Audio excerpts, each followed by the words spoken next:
টাকাটা গুনেন কয় টাকা নেয়? ঢাকা ৬ আসনের ভোট কেনাকে কেন্দ্র করে সূত্রাপুরে থানা জামায়াতের নায়েবে আমির হাবিবুর রশিদকে আটক করেছে সাধারণ মানুষ।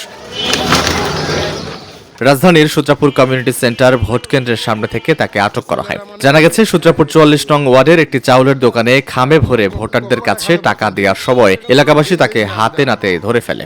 কোনো ভোট সন্দেহ হয় তাহলে ওটা ভোট চ্যালেঞ্জ করা যাবে। ১০০ টাকা সরকারি জমা দিতে হবে। হ্যাঁ, জমা দিয়ে তারপর চ্যালেঞ্জ করা যাবে। এটা কি শুধু জামায়াতের জন্য? সবার জন্য। এটা সবার জন্য? সরকারি আইন আছে। তাহলে 100 টাকা হলে আপনি 500 করে কেন পড়ছেন? এরপর যদি আরো জমা মানে চ্যালেঞ্জ করতে হয় সেজন্য সেই জন্য আর কি। সেজন্য পড়ছেন। এ ঘটনায় নির্বাহী ম্যাজিস্ট্রেট তাকে 2 দিনের কারাদণ্ড দিয়েছে।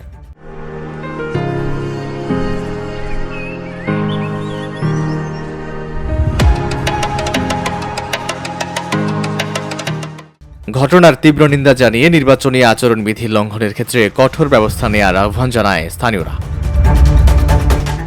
VOD Bangla news desk.